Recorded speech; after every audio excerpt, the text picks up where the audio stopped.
आपका वो दोस्त जिसके पास सारी भीतर की खबरें रहती है, जूसी गॉसिप्स रहती हैं, साथ बड़ा मजेदार पर साथ में डराने और थकाने वाला भी। आपको लगता है कि आपके पीठ पीछे शायद आपके बारे में भी कुछ इसी तरह की बातें कही जा रही हैं, जिनका सच होना नहीं होना कुछ पता नहीं। हो सकता है रियल लाइफ में आपके पास ऐसा कोई दोस्त नहीं, पर आज कोई भी ऐसा नहीं जिसके पास वो दोस्त नहीं। जानते हैं उस दोस्त के बारे में, उस सर्कस के बारे में जिसमें हम सब रह रहे हैं, और उससे कैसे अप्रभावित रहा जाए। रियल लाइफ में आपका वैसा गॉसिपी दोस्त नहीं है तो आप बचे हुए हैं, पर डिजिटल लाइफ में आप बिल्कुल भी अछूते नहीं, क्योंकि सोशल मीडिया वैसा ही दोस्त है।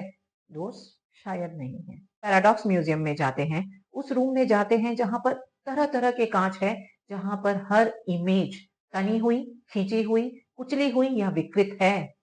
सोशल मीडिया उसी तरह का पैराडॉक्स म्यूजियम है। फर्क बस इतना कि पैराडॉक्स म्यूजियम में सारी विकृतियां आप मिरर्स में, शीशों में देखते हैं, और सोशल मीडिया पर ये सारी विकृतियां आपको एल्गोरिदम के द्वारा क्यूरेटेड फीड और वायरल मिस इंफॉर्मेशन के रूप में मिलती हैं। आज सोशल मीडिया ने हमारी इच्छाओं, डिजायर्स को चेंज और डिस्टॉर्ट करके रख दिया है। हम किसी के साथ भी, सभी के साथ ही, अभी ही, कभी भी इंगेज कर सकते हैं, इंटरैक्ट कर सकते हैं, compete कर सकते हैं। हमारे हाथों में एक छोटी सी मशीन बसती है जिसमें एक पूरी बड़ी दुनिया रहती है, वो दुनिया जो हमारी दुनिया को थोड़ी विकृतियों के साथ दिखाती है। सोशल मीडिया हमारी मिमेटिक डिजायर्स को बढ़ाता है, यानी हमारी नकल करने की, दूसरों को कॉपी फॉलो करने की इच्छा नेचुरली हमारे अंदर है, क्योंकि हम उससे काफी कुछ सीखते हैं। हम अपने पहले एक्शंस, पहले शब्द, पहले कदम सब दूसरों को देखकर सीखते हैं, यानी नकल करते हैं। इसकी बहुत ज्यादा जरूरत है हमारी जिंदगी में, पर कहते हैं नकल के लिए भी अकल चाहिए। हम उस स्टेज पर पहुंच जाते हैं जब हम दूसरों की इच्छाओं को बिना रियलाइज किए अपनी इच्छा मानने लग जाते हैं, उसे पूरा करने के लिए वो करते जाते हैं जो शायद हमारे लिए इतना उचित नहीं। नकल करने के लिए हमें कोई ना कोई चाहिए, जिन्हें हम मिमेटिक मॉडल्स कहते हैं। मिमेटिक मॉडल्स दो तरह के हो सकते हैं, एक्सटर्नल मीडिएटर ऑफ डिजायर और इंटरनल मीडिएटर ऑफ डिजायर्स। आज जब हमारे पास लाखों करोड़ों मिमेटिक मॉडल्स हैं, तो कल्पना कीजिए हमारी मेंटल हेल्थ का क्या हाल है। हम कितने लोगों की नकल करना चाह रहे हैं, नकल करके हम कहाँ पहुंचेंगे।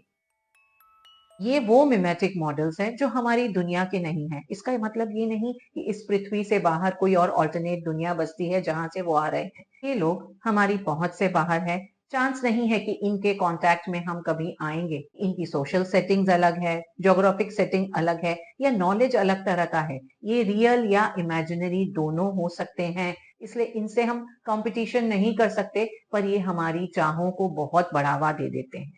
विडंबना ये है कि हम सिर्फ उन्हें दूर से सराहते नहीं, हमें लगता है कि हम उनसे इंगेज कर सकते हैं, इंटरैक्ट कर सकते हैं। हमें लगता है कि हम एक्चुअल पॉपुलेशन के एक बहुत बड़े सैंपल से बात कर रहे हैं। आपको लगता है इट इज नॉर्मल। ज्यादातर लोग इसी तरह के होते हैं, ऐसे ही व्यूज रखते हैं, जो बिल्कुल भी सच नहीं है। Social media free for all competition है, फ्री स्टाइल है। यहाँ आगे कौन जाता है? जो या तो सबसे ज्यादा चीख सकता है या फिर सबको चुप करा सकता है। 80% कंटेंट 10% यूजर्स के द्वारा बनाया जाता है, और ये 10% यूजर्स ज्यादातर इश्यूज पे बहुत एक्सट्रीम व्यूज रखते हैं। आप माइनॉरिटी की आवाज को मेजॉरिटी समझने लग जाते हैं। जब आप माइनॉरिटी की आवाज को मेजॉरिटी समझते हैं तो क्या होता है? या तो आप अपनी आवाज को दबा देते हैं, चुप हो जाते हैं, या फिर उनके साथ होने के लिए उनकी हाँ में हाँ मिला देते हैं। चुप रहें या साथ चलें, असुविधा में कौन? तो या तो हम विलिंग टू कंफर्म हो जाते हैं या अनविलिंग टू चैलेंज, और दोनों तरीकों से ही विकृति आती है। तो इस गड्ढे में ना पड़ें। ये वो लोग हैं जिनके कांटेक्ट में हम हैं, जो हमारी ही दुनिया में हैं, जिनके साथ हम कंपेयर कर सकते हैं, उनके साथ स्पर्धा कर सकते हैं, जो हमारे राइवल बन सकते हैं। ये हमारे दोस्त, हमारे रिश्तेदार या हमारे कलीग्स हो सकते हैं। पहले आपके सिर्फ वर्क स्पेस में जो कलीग हैं उनसे compete कर सकते थे, आसपास के दोस्त या फिर आपके रिश्तेदार। मतलब हमारी दौड़ सिर्फ शर्मा जी के बच्चों तक ही रहती थी, लेकिन अब ये कंपटीशन हम पूरी दुनिया में कर सकते हैं, तो इसका भी स्केल बहुत बड़ा हो गया है।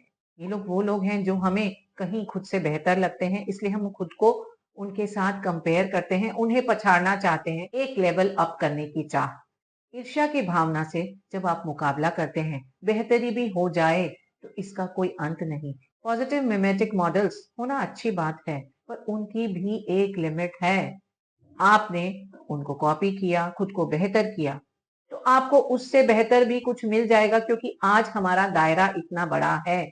और इस तरह आप एक विशियस साइकिल में फंस जाएंगे। आपने पहले से बेहतरी की, दूसरे पर पहुंचे, दूसरे से तीसरे पर पहुंचे। इस दौड़ का अंत कहाँ है? और हम इस देखा देखी में वही बनते जाते हैं जो हम नहीं हैं। लाइफस्टाइल्स की बात करें, वेकेशंस की बात करें, ट्रेंड्स की बात करें, प्रेफरेंसेस की बात करें, आपको चौबीसों घंटे अनगिनत मॉडल्स मिल जाएंगे।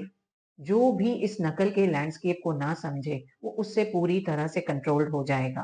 क्या करें कि सोशल मीडिया के इस सर्कस में हम सिर्फ आनंद कर सकें, पर गड्ढे में ना गिरें। 3 बातें ध्यान रखनी है ताकि आप सोशल मीडिया से इतना प्रभावित ना हो। आपकी डाइट कैसी है? हेल्दी या जंक? डाइट पे आप इतना ध्यान रखते हैं, लेकिन आपके माइंड की डाइट का क्या है? सोशल मीडिया आपके माइंड की डाइट है। और ये डाइट कौन बनाता है?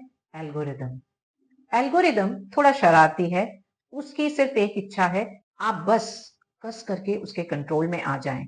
तो इसके लिए वो आपको वही देता है जो उसे लगता है कि आपके लिए इंटरटेनिंग होगा, आपको मजा आएगा और आप बार बार उसी तरह की चीजें देखेंगे। उसे जो लगता है आपके लिए अच्छा है, वो आपको परोसेगा, वो नहीं जो आपके लिए सच में अच्छा है। आपको जो कुछ भी परोसा जाएगा आप वही खाएंगे। कंट्रोल के लिए सिर्फ आपको ये देखना है कि आप सेलेक्टिव हो जाएं। आपके सामने जो परोसा जा रहा है उसे पैसिवली नहीं खा रहे, नहीं देख रहे।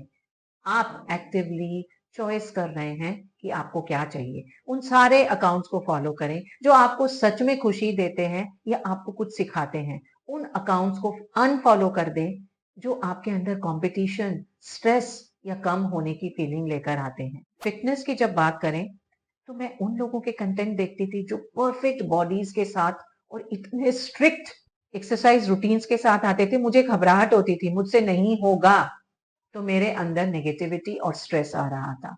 और धीरे धीरे मैंने उन सब को अनफॉलो किया जो एकदम नो एक्सक्यूजेस टाइप्स कैप्शन लेकर आते हैं, और उनको फॉलो करना शुरू किया जो मुझे सच में इनकरेज करते हैं। यहाँ पर सौरभ बोथरा को मेंशन करना चाहूंगी। मेरी फिटनेस की जर्नी में उनके साथ मुझे ऐसा लगा कि जो मेरा लेवल है उससे अगर मैं एक कदम भी आगे बढ़ती हूँ तो मेरे लिए इम्प्रूवमेंट है। और इसने मुझे बहुत इनकरेज किया। मुझे पता चला कि फिटनेस एक डेस्टिनेशन नहीं है, जर्नी है।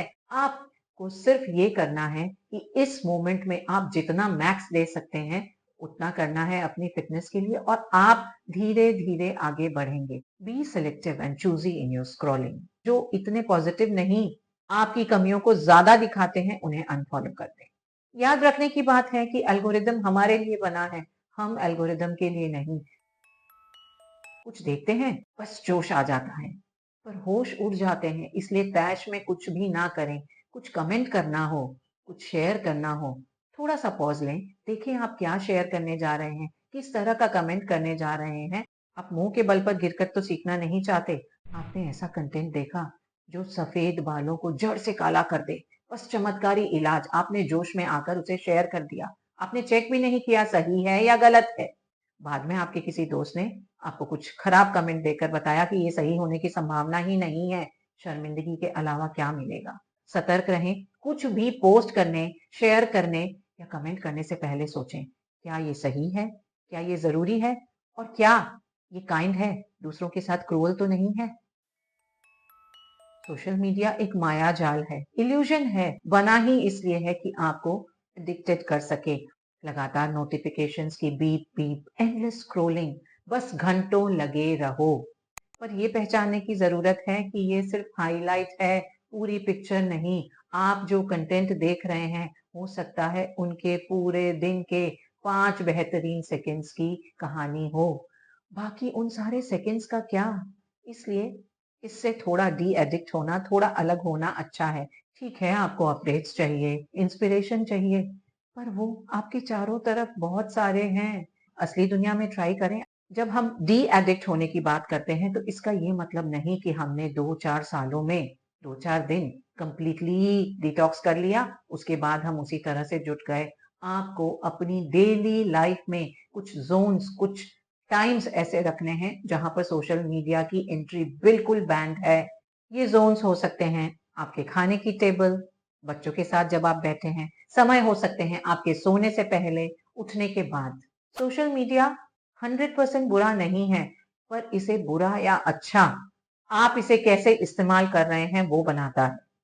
जब आप चार्ज ले लेते हैं और सोशल मीडिया का इस्तेमाल अपनी चॉइस से करते हैं, selective scrolling, pause and post और डी एडिक्शन के साथ, उस समय आप देखें आपका मेंटल स्पेस कितना शांत, कितना क्लियर रहता है।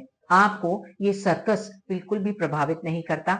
जब आप इस रील कनेक्शन को दूर करेंगे तभी आप रियली कनेक्ट कर पाएंगे। बस जरा सा ध्यान और आप ऑफलाइन ऑनलाइन दोनों पर ही फलेंगे फूलेंगे, क्योंकि पावर तो आप ही के हाथ में है लिटरली। मानते हैं ना? It's Varsha saying bye bye for now.